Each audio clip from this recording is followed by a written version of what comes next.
So this is how you would do the bonus. If Haley would go into bonus class part 1, and she will be the one person, so I'll probably put her name there. She will make an initial post. And to do that, she has to look at our syllabus. And on our syllabus, there's a section called course outcomes. And of course, if I do this, you're not going to be able to see it because it won't. Oh yeah, we will. Good. So you find the course outcomes. There they are, and figure out which one we have done. Or there may be more than one, you think.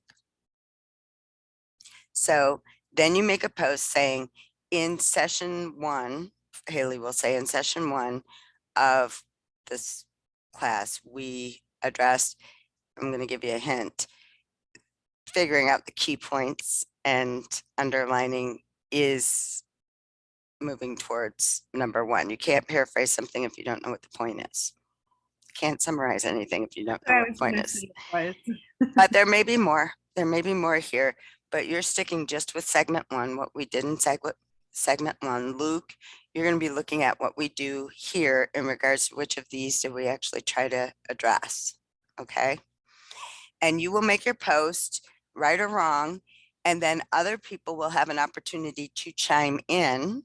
If, for instance, Haley didn't put number 1, if she said, well, it's number 3, we demonstrated a sense of audience.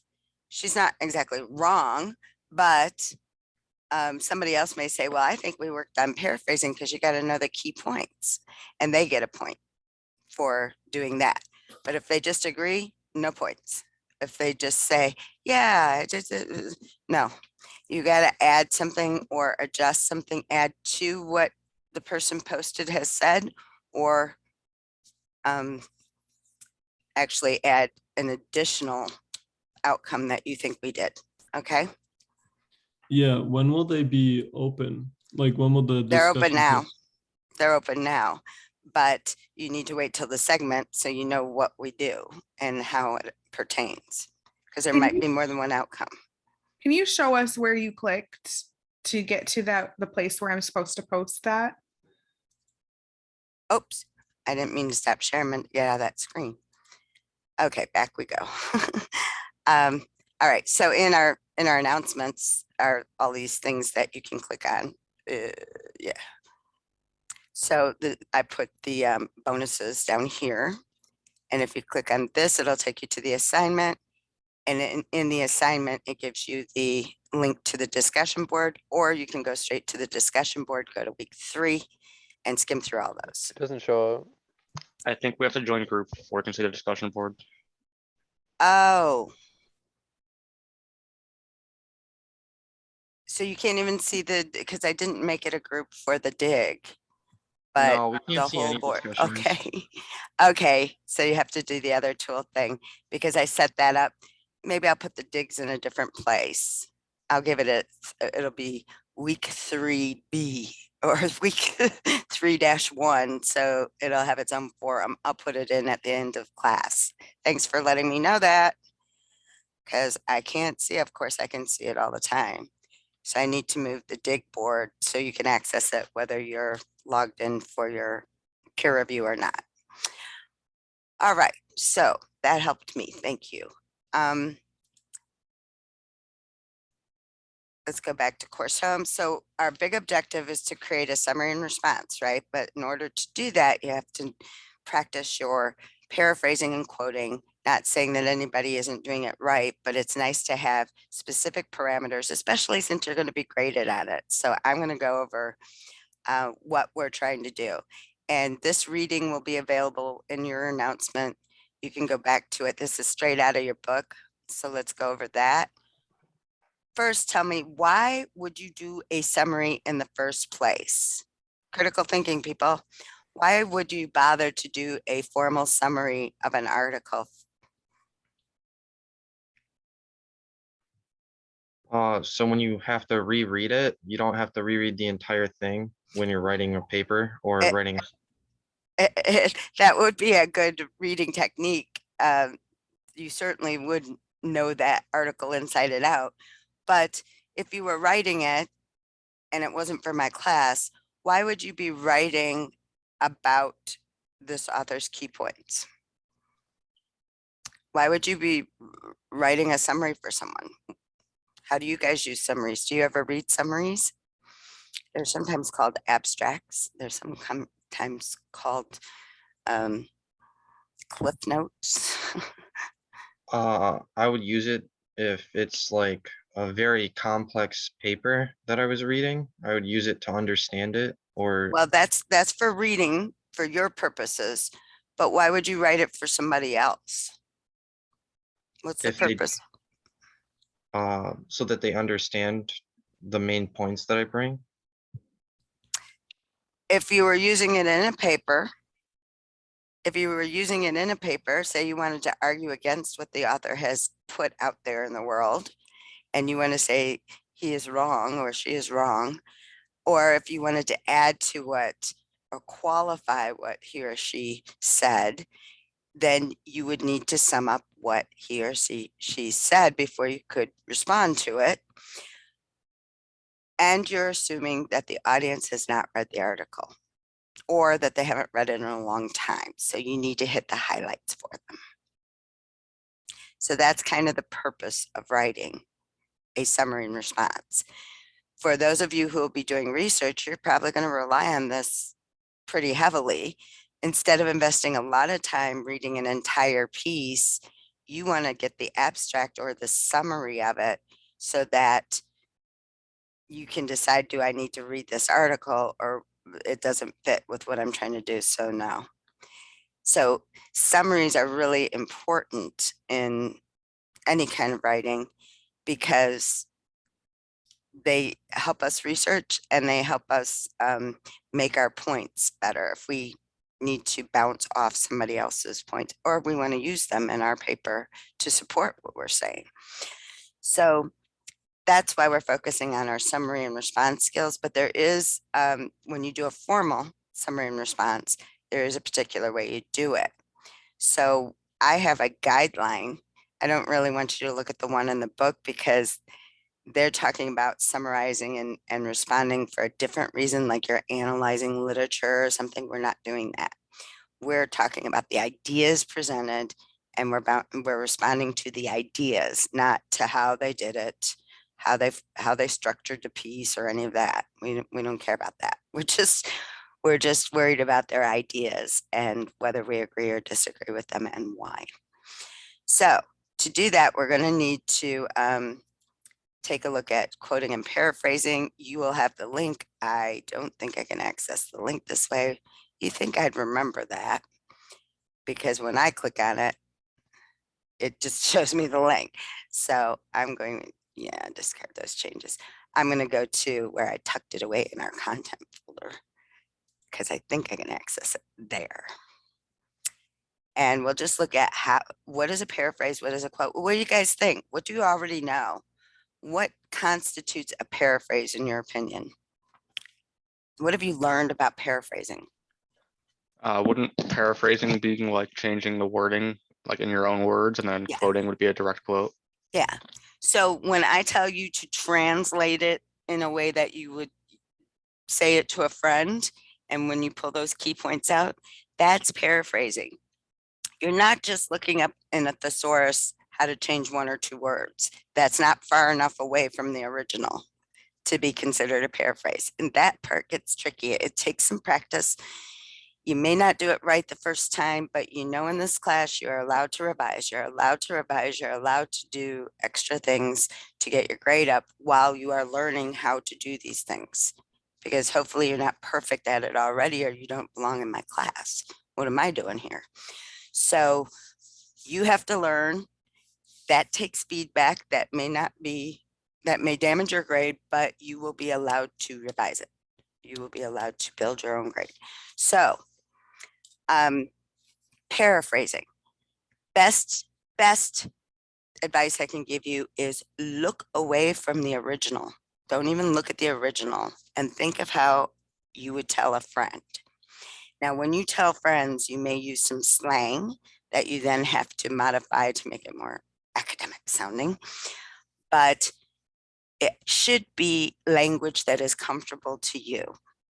So we professors don't even need to Google and find the original source, because we can tell when all of a sudden your language gets really highfalutin.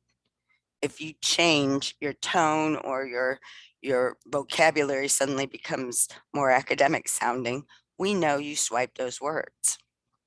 It's pretty easy to detect. So it needs to be language that's comfortable for you, but not slang. Got it? That's paraphrasing. So what do you know about quoting already? What are your rules you follow for sure? Directly from the article or the essay. It's And- called verbatim. Mm-hmm. And you have to put where you found it in the essay, the exact paragraph and sentence, and quote the author's last name. Wow. So she's talking about in-text citation. What if I told you, Haley, that even if you paraphrase it, you need to give an in-text citation? Oh, yeah, that's true. I did know that already. Most people don't. Most people who come into my class do not know that. But anytime you're using someone else's ideas, whether you quote it or whether you paraphrase it, you should be giving credit to them. It needs to be clear what is your thinking and what is the author's thinking. Those two have to be separated. I mean, they can be in the same paragraph, but when you do the citation, I know, oh, that was the author's point. And then when there is no citation, I assume it is you.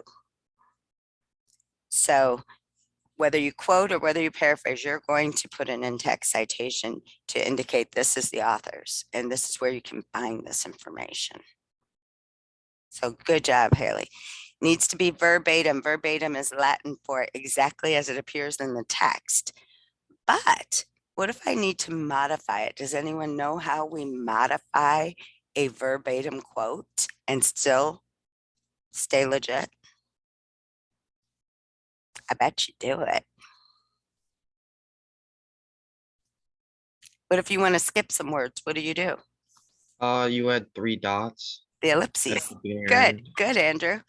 And it's still considered a good quote because you're telling your reader, I've skipped some words here. I've skipped some things I don't think pertain to what I'm doing. They're extras. There are other ways that I'm going to show you that are a little more advanced, and you've probably seen them in journalism, you know, an article here or there. And it's the square brackets. Have you seen a word with square brackets around it before in a quote? Do you remember seeing that? Anybody? Okay. Okay, good. That means they had to change that word to fit inside their sentence. So if the original person said, I eat cereal every morning for breakfast, but I'm writing about it and I want to say he, quote, eats cereal, then I have to change the eat to eats because I'm saying he eats, whereas he originally said I eat. So then I put a square bracket around the word I changed, indicating I had to modify that word a little to make it work grammatically in my sentence, but it is a verbatim quote. That's legit. There's one other thing you've probably seen and had no idea what it meant. Sick, S-I-C. Have you seen that? You're reading along and all of a sudden at the end of a quote, you see sick and you think, what? They think that person's it, but it's not S-I-C-K, it's just S-I-C. Have you ever seen that? You've seen it, Andrew? Have you had any idea what it means? Oh, you're on mute. I had no idea what it means. And you've at always all. wondered, mystery Yeah. now revealed. Sick means I, the writer, know that this is grammatically incorrect, but this is verbatim. So it's just your little note saying, I didn't make a mistake. This is exactly what was written originally or said originally. So often when you're quoting someone from the street, you know, they are going to use grammatically incorrect sentences. And then you cover yourself by saying sick. Yeah, I know it's incorrect, but that's what was said. Okay. Now you know these things. All right. So getting on to read. Oh, nope. That's our mind tap stuff. Back we go. Not all the way back, for goodness sakes. All right, so I want to go to the reading. This is in your ebook and you have a link to it so you can refer to it whenever you want. Here's our book reading for week 3.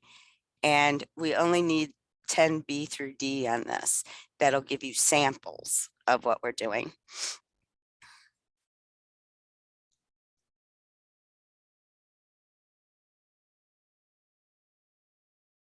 And I don't think this is in the hard copy book. If those of you have hard copy books, this seems to be in a separate segment of our electronic form, but I was glad I found it because I think it's a good reference.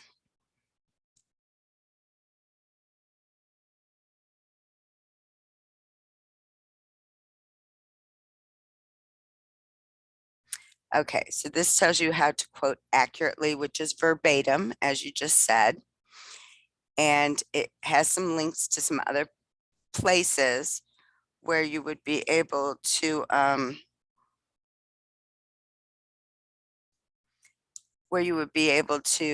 see other examples, how to use quotation marks, for instance. I think this is a sample.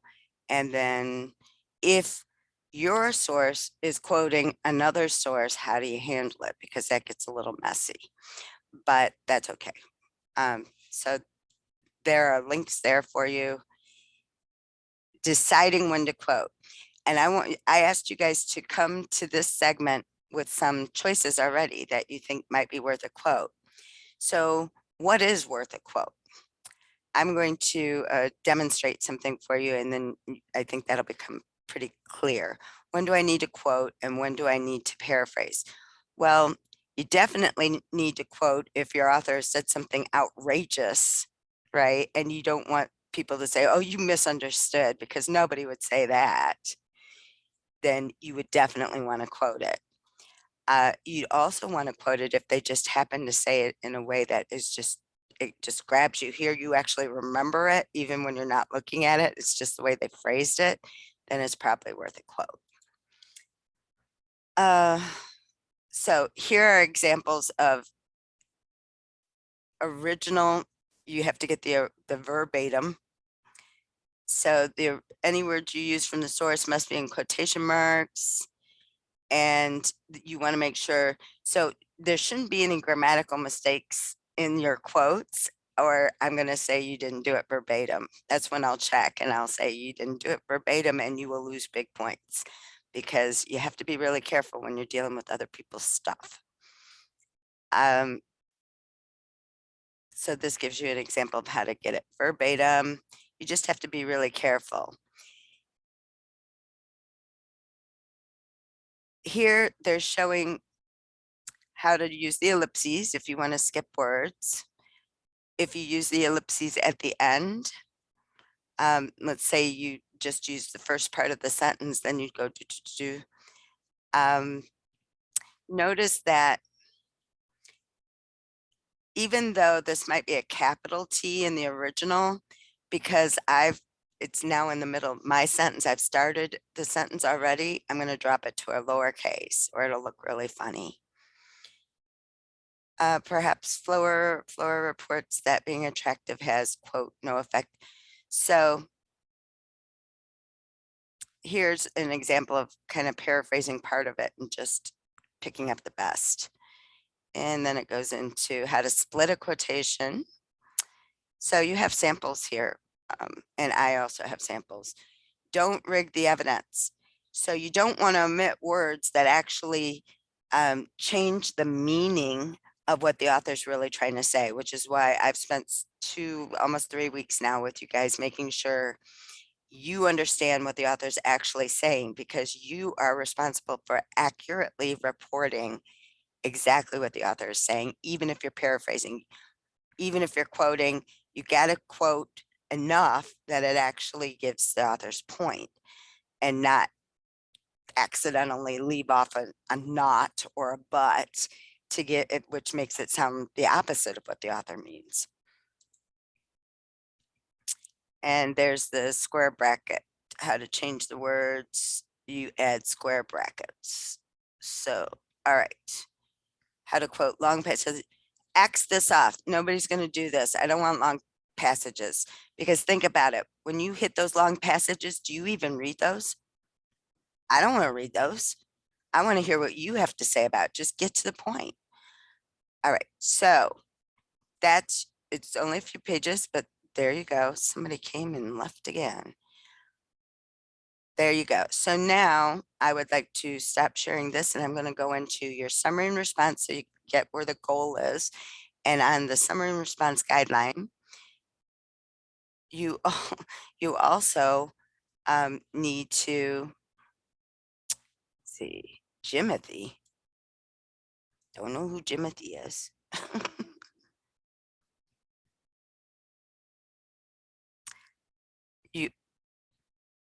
You also, what was I saying? I got distracted by people coming in late. All right. And that's not the Word document I wanted to share, but maybe I can switch. We were talking about the summary. And Assignment. can you Yes. guys, can you see summary and response guide, guys? On my screen, can you see it? Yeah. Okay, good. So this is a file that's attached, so you will be able to print it off if you want. We've already talked about the purpose. You're doing this, but you have to know. Can you zoom into it though? It's like really small. It is? Yeah. We Yeah. can't read it, but we can see it. Uh-oh. We're seeing like a Word document. Yeah, it's Okay. a Word document. Yeah, it's supposed to be a Word document, but it's not supposed to be really small. Let's try that again. Start share. And I made it really small by accident, but let's see if this is any better. That's pretty small. How's that? Can you guys see it now? Yeah. Yeah, it's a different Word document Yeah, than that's what we better. saw Oh, before. what you were seeing? Okay. It says summary and response guide. This is your guide and you have this attached to your assignment. But you already know the purpose is you have to assume that the reader has not read the article. So your job is to explain and give the points so it makes sense to somebody who has not read it. So for instance, in the Verichip article, those of you who did the Verichip, you kind of had to say what a Verichip was because you didn't know what it was before you read the article. So somebody who hasn't read the article isn't going to know what it is, right? So you have to explain what it is. All right, so this should look familiar. This part, you're going to have one paragraph of introduction that will include the author's full name, the title of the article, what the topic of the article, and then the author's overall point. Where do you find the overall point of an article, guys? Bricia, where do you find the overall point of an article? Have you done that assignment yet? That exercise? I think so. Okay, where do you find the overall point of a whole article? Isn't it in the first and the last paragraph? Yes, and there's one other piece that'll help you.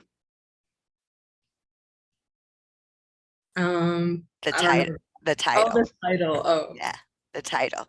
That is especially true in the article you guys are working on because the author promises us right in the beginning that he has a solution, how to solve the fake news problem. So yeah, you gotta look for that solution in the conclusion. All right, so what you'll have one paragraph, which will be, it could be one sentence or two sentences that incorporate those things that you know you've been practicing this over and over again. And I gave you an example. And then the body paragraph will be the summary of every single paragraph in your original. But you want to do one sentence for each paragraph. In your first draft, I would like you to write one sentence for each paragraph that is there. So somebody look at the article and tell us how many paragraphs are in that article.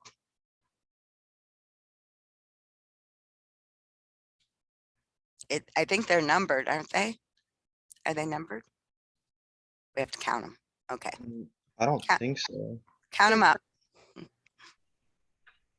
It looks like there's 10. One There- paragraph is like 2 sentences long, and then there's the bullet points, which I didn't count. The bullet points are always included as counted as part of the previous paragraph. They're Okay. part of the paragraph, okay? I would say So 10. that only counts as one, but the 2-sentence paragraph is a paragraph. So is that 11 or 10? No, that I counted that as You did. 10. So if I have 10 paragraphs, how many sentences am I going to have in the body of my summary? 10. You got it. Just for the first was- draft, for was the this- first draft, okay? Was the humanities paper or the news one? This is for Right. how science will fix fake news. Oh, okay. The one you were supposed to have underlined and annotated for Yeah. today. Yep, it's right here. So each body paragraph will have, or each paragraph will have one sentence. I want you to sum up the whole paragraph in one sentence. And guess how you're going to do that? Key point. That's right. You just take, if you've written your key point, then you're going to take that key point and you're going to turn it into a real sentence and it'll translate right. And then you put your paragraph number right after it. So yeah, it's going to look really redundant. This is our first draft. It's going to look really redundant because you're going to have a sentence with a citation, another sentence with a citation. Every sentence is going to have a citation. Why? Because every one of those sentences is coming out of your source. So that's with the body. It'll all be one paragraph, 10 sentences long. Each sentence will have a citation of the paragraph number. The conclusion on this piece is your response. And we've done quite a bit of work in your exercises with responding. What does not constitute a response based on what you have learned from me? What will not get you a response credit? Like rephrasing, like what the paragraph said. Yeah, if you just agree and say yes, even if you give your own example and the example is exactly the same type of thing as what the author's already given, you're not adding a thing to the discussion. So that's where you have to push yourself. And we talked about how to push yourself. Think about your own experiences. Think about people you know. Ask questions about, well, why don't I have that experience then? Or think about the future. If you follow their logic all the way out, does that make sense? Will that work long term? Push your brain beyond what the author has presented. Or maybe it reminds you of something similar. So you can compare it to other things or apply what they say to something, another issue we're dealing with. So- With the body paragraph, I just had a quick question. With the citation, do you want the author's last name and then whatever paragraph he made the sentence from? So I'm glad you brought this up. There are two ways to do an in-text citation. One is to include the author's last name or the article title and the paragraph or page number. The other is just paragraph or page number.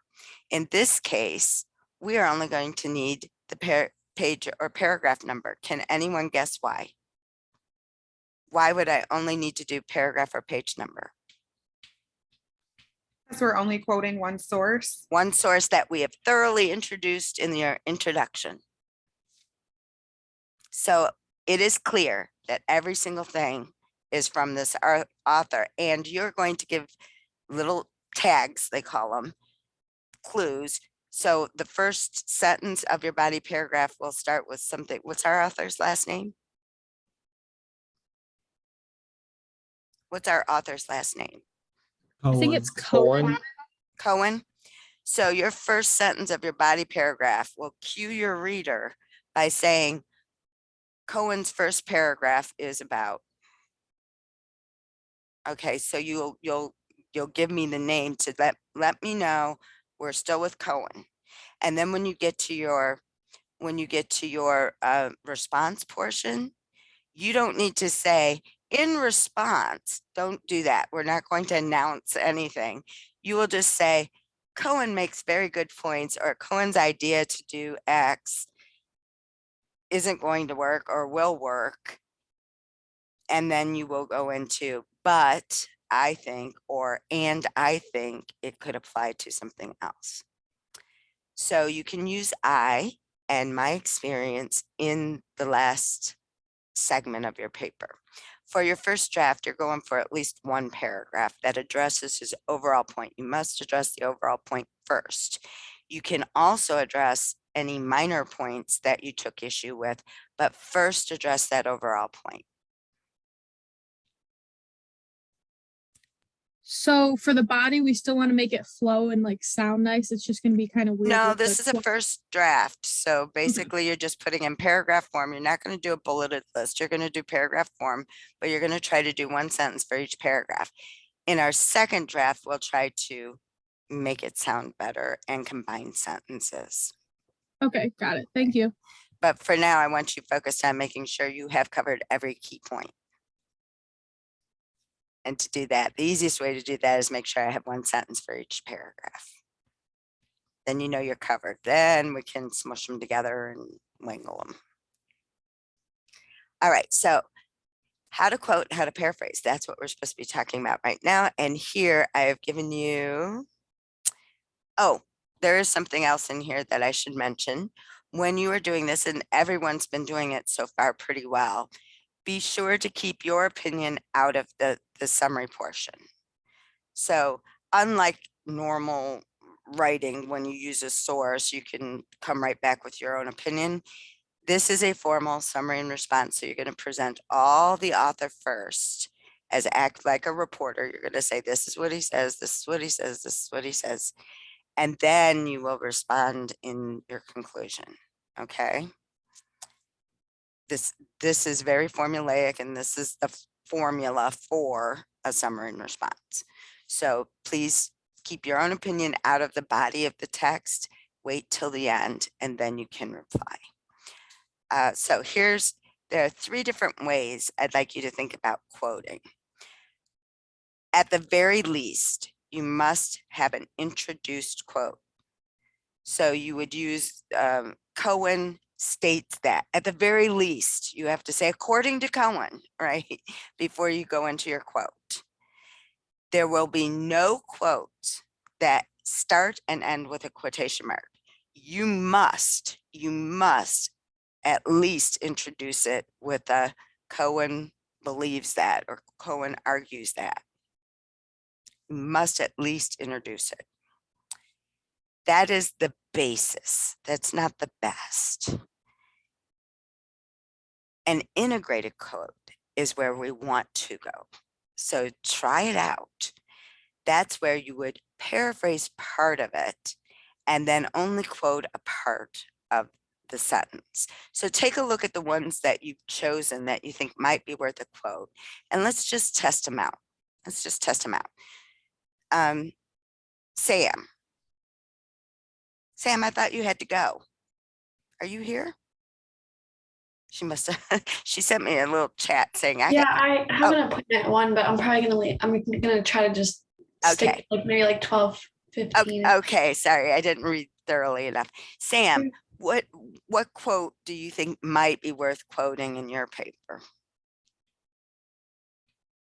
What did you choose from the article?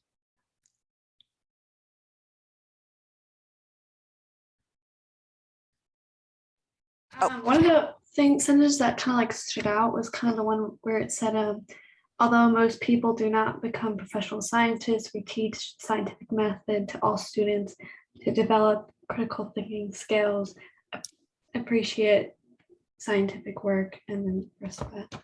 I know, like what we were talking about in segment 1 of this class today, Yeah. critical thinking skills.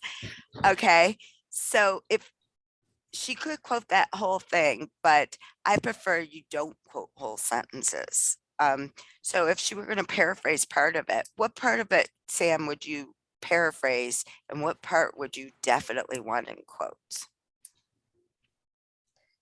Probably just the part, people do not become, like most people do not become professional scientists. And then we teach a scientific method to students to become critical thinking or to develop critical thinking skills. Okay, so basically that's the whole sentence though. So we're trying to paraphrase part of it and just and then just quote the best part. So let's say she wanted to paraphrase the first end of that, she could say, even though we aren't all scientists, Cohen points out that, what's the back end? We teach, is that what you said? Oh yeah, they teach scientific method to all students We, to develop critical thinking. so this part would have to be verbatim, and I'm not looking at it, so I can't do it verbatim. But that's an example of how she could do it. Now, I have to double check my paraphrasing though. Is that too close to the original? What was the original? Where I wrote, even though we aren't all scientists. It says, although most people do not become professional scientists, we teach the scientific method. Yeah, I think that's far enough away. The only word I have that's the same as scientists. So that's far enough away to be a good paraphrase. So that's where we're going. We're trying to paraphrase part of it and just pick up the juiciest part of the, and I'd still do my, what paragraph is that?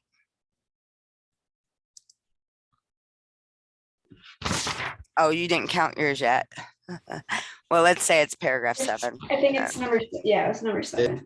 I don't know, but I'd still put that there. All right, so that's our goal. If we want to get to the point that you can paraphrase part of it and just quote the juiciest phrase, not even whole sentences. But if you do a whole sentence, at the very least, you have to say, according to Cohen, or Cohen states that, something like that. Okay, you will never start and end with just a quote. Not in my class.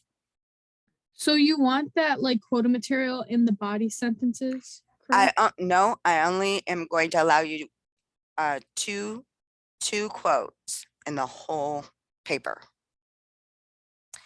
because I don't want back-to-back quotes. Most of it I want it to be paraphrased, so you have to decide what 2 are the juiciest that I think will do the best work. So you're only allowed 2. I do require at least 1 so I can see how you're doing with your quoting. Make sure you know how to quote. But I only allow 2. Now, if, however, you're only using a couple words, you can use as many of those as you want. But if you're using, say, 6 or 7 words that you're quoting, even if it's not a full sentence, I only want 2 of those. I want most of this to be your writing. Okay? Is there anyone who and doesn't do- understand what I'm saying? Because I want to be really clear on that. You're required to do 1 quote at least, maximum 2 if they are longer. If you're only quoting a word or 2 like this, you may do multiple. So you want those in the sentences for the body paragraph for this rough draft? You need at least 1. Okay. 1 full on quote. At least 1 time I want to see you quote, because it is tricky to make it integrate with your sentence. You have to make it grammatically work, and you can't create comma splices. So I want to see how you're doing with it. So yes, 1 quote required, 2 maximum, unless you're only using a word or 2. Then you can do multiple. So you have this, and then it goes into the response and how to generate some ideas. And that it's okay to use IME, but this is just a guideline. I can answer questions as we go. Now, everybody open up your Word documents. We're going to practice. We're going to practice with your own choices. So please open up a blank Word document. In fact, let's go ahead and set this up together. Let's set up your summary and response right now. And no, that's next segment. That'll be segment 3. All right, so we'll just practice paraphrasing and quoting right now. So who's ready with a quote they want to try out? Please share your screen and let's see how you approach it.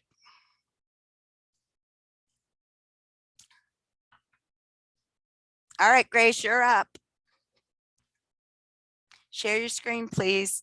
Get that Word document, share the Word document, and let's do it together. We'll do it together. I don't see. Alrighty. Okay. Let me see. Share screen. You've chosen a quote that you think is maybe quote worthy. Maybe Yeah. quote worthy. Okay. So can everyone see it? We can see your document now. Yes. Okay. So which, I was looking at the quote, fake news threatens the institution of democracy itself because Yeah. an uninformed public cannot make a sound governed decision. wow. All right. Yeah. It's kind of a So big one. it's, you know, that's a good choice because it's actually his thesis. Yeah. Okay. So how will you do an introduced quote?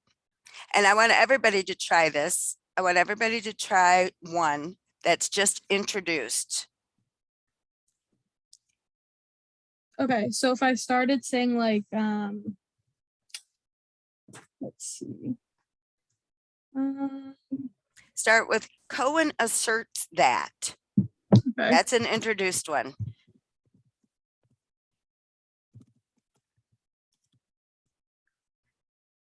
Should I like, if I said like Cohen asserts in his second paragraph, or is that kind of saved to the end? No, you don't. Why doesn't she need to indicate first paragraph, second paragraph, and all that? Why doesn't she need to write that in her sentence, guys?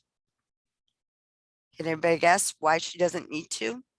Because it's in the citation. She'll be doing a citation. That's right. So it'll be very clear it's in the second paragraph. So you don't need to write it here. Okay, so I could say like Cohen asserts that fake news can actually be dangerous. Oh, no, For we're democracy? doing just the introduced right now. So go ahead and quote right here. Okay, asserts that.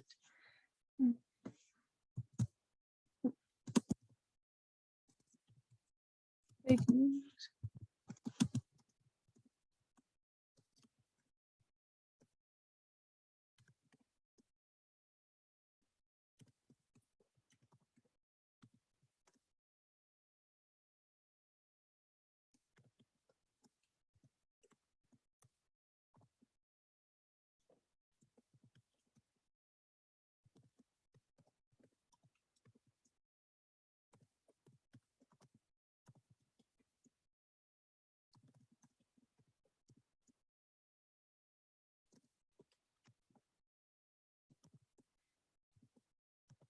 Oh. Is it There we go. a sound governance decisions? Let me see. A sound cannot make sound. Oh, the A is gone. Good. Yeah, I think the All rest right. of this. And you have to have, yeah, that says uniformed instead of uninformed. There we go. Miss and I. Okay. And you need your in-text Oh, citation. yes. So have a go at it. I think this is 2. Okay. So this is introduced. It's just introduced because she at least said Cohen asserts that. If she didn't say Cohen asserts that and she just started with the fake news, Big points off, people. I'm telling you right now. I'm telling you right now, that's called a dropped quote. It's not happening in my class. And hopefully never more. Okay. You can at least say Cohen asserts that or argues that. What I'm checking for is, does it make sense when you read it aloud? Cohen asserts that fake news threatens the institution of democracy itself because an uninformed public cannot make sound governance decisions. So that sounds like a regular sentence. Sounds good. What happens if delete asserts that and write the word expresses?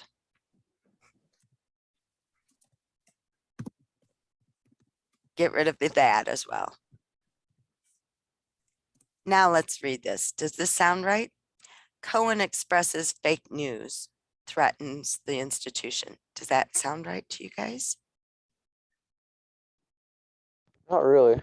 No, because expresses, we express feelings. We expresses he expresses a desire. He expresses an idea, but you don't express something specific like this. Express and say and write and talk about are not interchangeable. So express doesn't work like that. It doesn't work like say or. I just want to be clear for everybody. You can't use it that way. You can express your displeasure, a feeling, but you don't express a specific statement. Everybody clear? It doesn't sound right because it isn't right. So back that back out. That's wrong. States that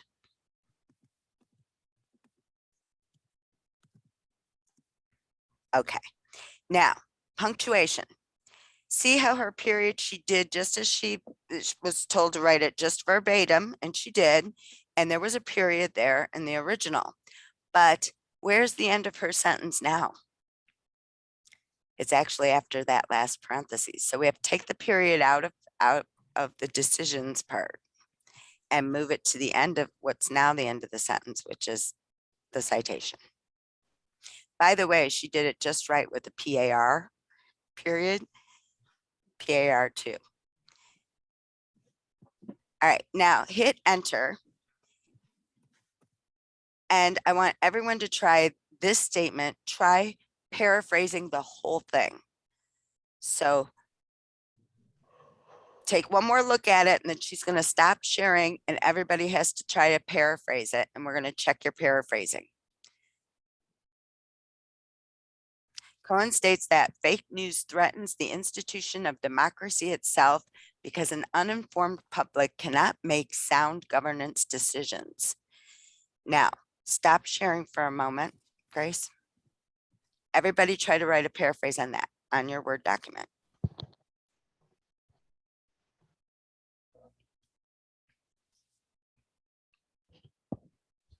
Don't cheat, don't look at the original, just whatever you understood it to be.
All right, Seth, why don't you tell us what you have so far? I know you might not be done. Let's just hear how you paraphrased it. Okay. And somebody look at the original to verify he didn't like use, to tell us which words he may have used that he shouldn't have. Go ahead, Seth. Okay. I said fake news threatens democracy because it keeps the public uninformed and then they cannot make sound decisions for the government. And that's pretty darn close, but he used some keywords there. What were they? What- Uninformed, Uninformed, Threatened. sound governance, sound governance, threatens. and threatens. So now, if you find that happened, then that might be worth a quote because Seth, you remembered that. It stood out to you enough. The words are powerful enough that it would be worth going ahead and quoting it verbatim instead of trying to paraphrase. But who else, who thinks they did it without using those keywords? Who's got one they'd like to test out with us? I mean, I might have used a keyword, but I could Right. try. Try it. All right, so I said Cohen introduced the idea that fake news hinders the ability of the public to make informed decisions on the democratic ideas, or like democratic. Or more simply, to vote, Yeah, to elect officials, right? To elect officials. Fake news keeps us from being able to elect. So you just keep working it until you get further and further away. How would you say it to a friend? Would you say informed and sound government? You wouldn't say that to a friend. You would say, with all this fake news, how are we supposed to elect officials? How are we supposed to know who to vote for? We're who wants to take the risk of voting for the wrong person because you don't know what's real? Okay, so now you're getting it. Now you're getting the idea of paraphrase versus quoting. Now take that same sentence and try to do an integrated quote, a higher level quote where you paraphrase part of it and just quote the best part of it. So Seth picked up on that uninformed public and sound governance, that part quote, but try to paraphrase the rest of it, Seth. So everybody try it however you want, but try to paraphrase part of it and quote part of it. You can quote the first part and paraphrase the back end or vice versa, or mix it up in the middle. Try it.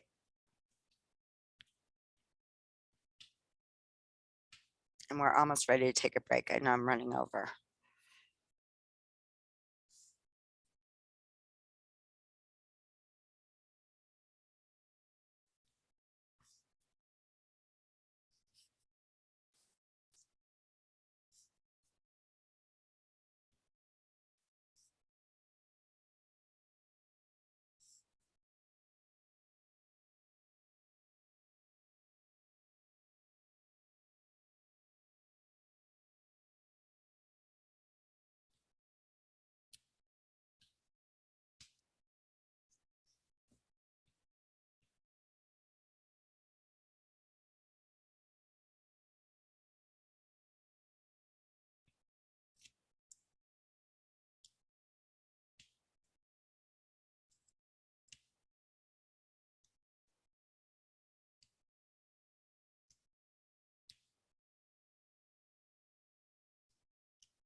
Juliana, will you share what you have so far with us?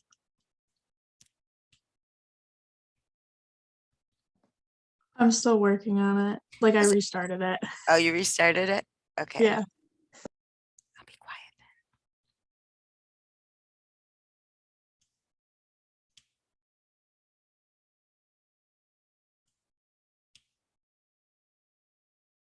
Hannah, will you show us what you have so far? Who is Jimothy, by the way? I don't have a Jimothy in my class, so I have to give you credit for being here.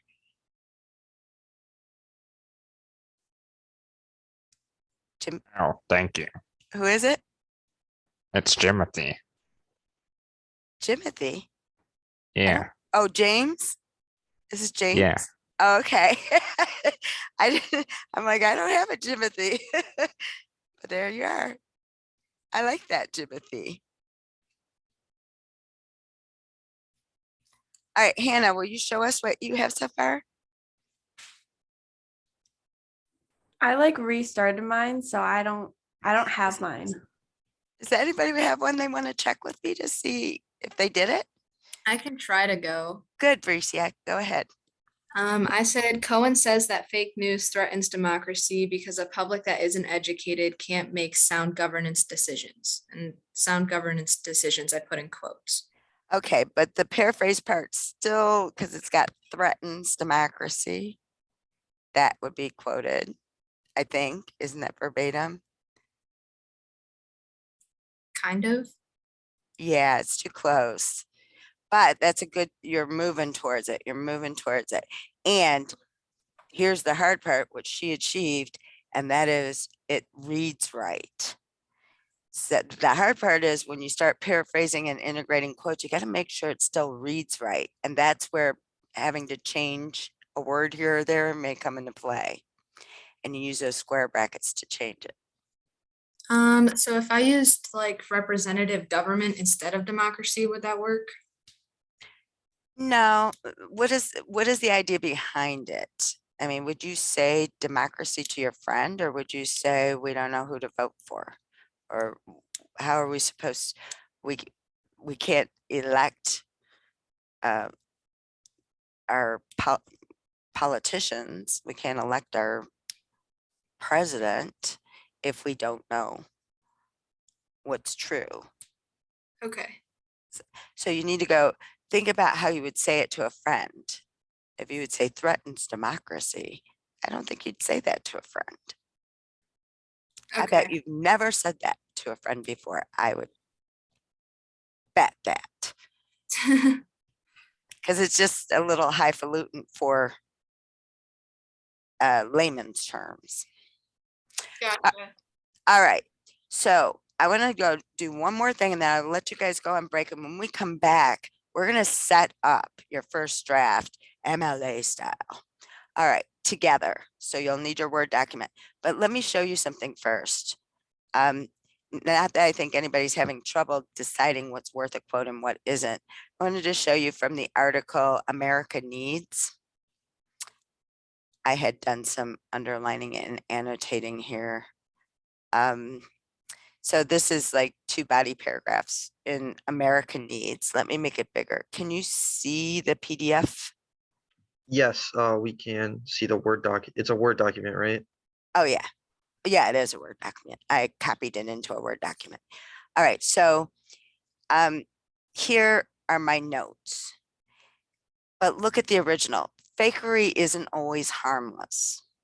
Now, when I had people write summaries of this last semester, they actually quoted this. So if I say that the point of this paragraph is that fakery isn't always harmless, if I say the author's point is fakery isn't harmless, do you have any idea what he means by it isn't harmless? Do you know why it's harmful? No. So this isn't worth a quote. It sounds cool, but it doesn't explain anything to somebody who hasn't read it. So I have to say, what does he mean by it's not harmless? Meaning it is harmful. Well, he gave me some examples here. Deepfaked audio has impersonated CEOs. Well, I could see the potential damage in that if somebody is impersonating somebody else. Synthetic content export could be used to influence elections. Well, that whole Russian thing, remember? Yeah, that's dangerous to democracy. Sway financial markets. Oh, you're messing with the Dow now. Trigger wars. Wow. Back in 2000, then he gives a specific example. But just quoting that, even though it sounds cool, doesn't tell somebody who hasn't read it what you mean by that. Because in my experience, so they tell me I can lose 100 pounds in a week. Come on, I'm not that stupid. It's funny, it's laughable. Fakery is laughable sometimes. So that's been my experience. So when you say it isn't always harmless, I'm not really thinking about how it can be harmful. So you have to explain it to me as someone who has not read the article. That's all I want to say about choosing your quotes. Be sure that it does in fact get the point across. If it doesn't, then you got some explaining to do, Lucy. You guys probably didn't even get that. Has anybody here seen I Love Lucy, the show? Oh gosh. Oh, the old one in black and white? Yeah, I used to love Yeah, I those do, things. yeah, yeah. And Uh, her husband would say, "Explain yourself, Lucy. You better explain yourself," because he was Latin. That was the one where she always bought groceries every day for no reason. Oh, I don't know about that. No, she's a comedian. Yeah, I know. Lucille Ball. It was, Yeah. oh, anyhow, I'm going to end this session. It is 12:20. Come back at 12:30 and we'll set up your first draft. We'll get it all MLA compliant and ready to roll. You can even write your introductory paragraph because you've already pulled out your overall point based on your intro, your conclusion, and the title that promises us it can be fixed. So see you back here at 12:30. Same link. Okay.